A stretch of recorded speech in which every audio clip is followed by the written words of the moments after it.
Mahilig ka ba sa itlog? Dahil napakadaling iluto at sakto lang sa budget, ang pagkain ng 3 itlog sa isang araw ay maaaring magdulot ng ilang mga benepisyo para sa iyong kalusugan.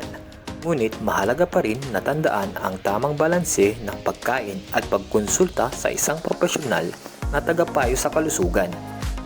Pero bago ang lahat, kung bago ka lang sa ating channel, pwede bang subscribe mo naman ang ating channel para updated ka sa ating mga bagong videos. Narito ang ilang posibleng benepisyo. Number 1. Pampalakas ng katawan.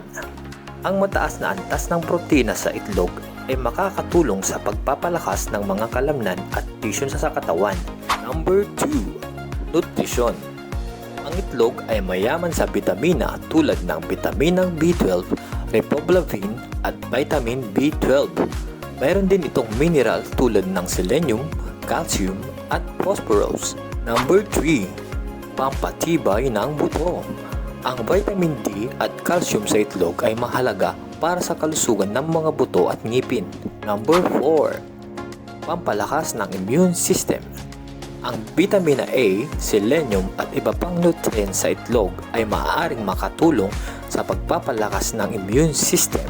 Number 5. Pampababa ng timbang.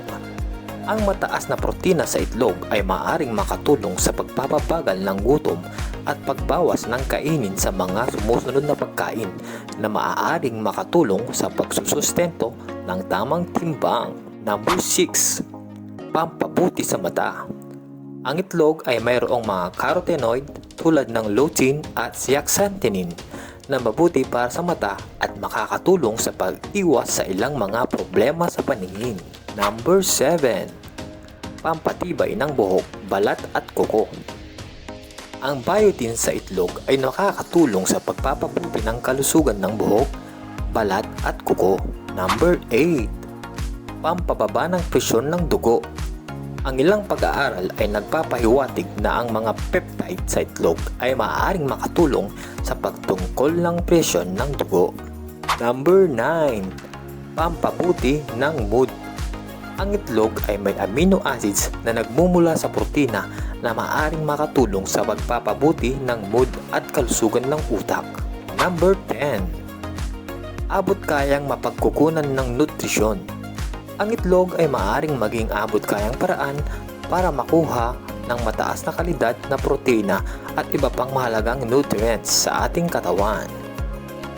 Huwag kalimutan na ang tamang pagluluto ng itlog, halimbawa, iwasan ang sobrang taas na init para hindi masira ang mga nutrients at ang pangkalahatang balancing dieta ay mahalaga upang makamit ang mga benepisyo ng pagkain ng itlog. Sa susunod ulit, paalam!